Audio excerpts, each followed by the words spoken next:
অন্তর্বর্তী সরকারের সময়ে জারি করা ১৩৩টি অধ্যাদেশ যাচাই বাছাই করতে ১৪ সদস্যের বিশেষ কমিটির বৈঠক চলছে জাতীয় সংসদ ভবনে।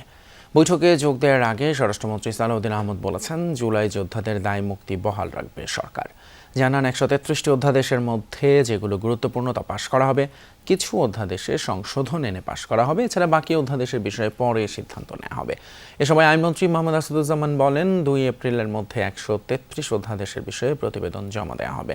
গত এক মাসে এই বিষয়ে হোমওয়ার্ক করা হয়েছে বলেও জানান তিনি। বলেন, অধ্যাদেশ বাস্তবায়নে জুলাই আকাঙ্ক্ষা এবং সংবিধান উভয়ই গুরুত্বপূর্ণ, তবে যে কোনো প্রশ্নে সরকার সাংবিধানিকভাবে এগিয়ে যাবে বলে জানান আইনমন্ত্রী। ডেন্টিস্টের পরামর্শ নাও নতুন কোলগেট অ্যাক্টিভ সল্ট।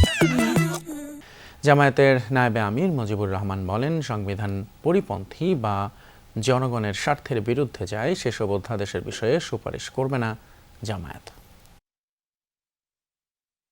যেগুলো বিগত ফেসিবাদী সরকারের সময়ে বিভিন্ন প্রতিষ্ঠানের নামকরণ করা হয়েছিল, তাদের নেতাদের নাম বিভিন্ন নামে, এগুলো বিলুপ্ত করা হয়েছে, এগুলো ইজিলি আমরা গ্রহণ করব। বৈঠক ছিল ১৩৩টা অধ্যাদেশকে যাচাই বাছাই করার জন্য সংসদ একটি বিশেষ কমিটি গঠন করে দিয়েছে।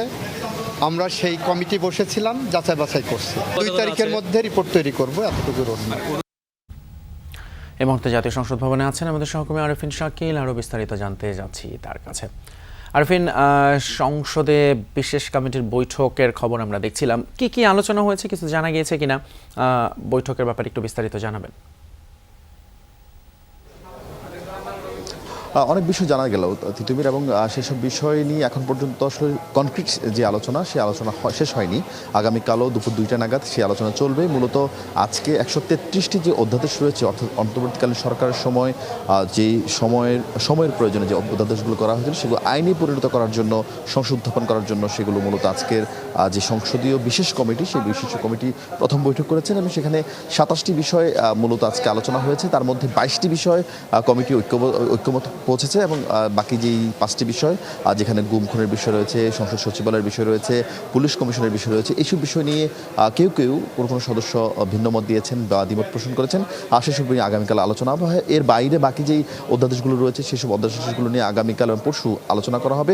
২ তারিখের আগে, অর্থাৎ ২ তারিখেই মূলত ১৩৩টি অধ্যাদেশের বিষয়ে একটি সার্বিক প্রতিবেদন তৈরি করবে এই সংসদীয় কমিটি, যেটি সংসদে উত্থাপন করা হবে। এরপর সেটি সংসদে থেকে আইন মন্ত্রণালয় ভেটিংয়ের জন্য যাবে।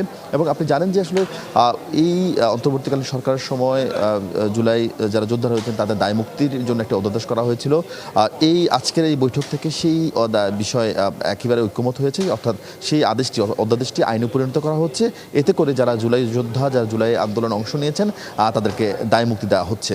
এর পাশাপাশি আরও কয়েকটি আইন অধ্যাদেশ রয়েছে, যেমন মানবাধিকার বিষয়ক অধ্যাদেশ রয়েছে, সেই সঙ্গে আরও বেশ কিছু জনগুরুত্বপূর্ণ অধ্যাদেশ রয়েছে, যেগুলো বিষয়ে আজকে আলোচনা হয়েছে। যদিও একেবারেই স্পষ্ট করে বা সুনির্দিষ্ট করে অধ্যাদেশগুলো সম্পর্কে যারা সংসদ সদস্য ছিলেন বা কমিটির সদস্য ছিলেন তারা বলতে চাননি।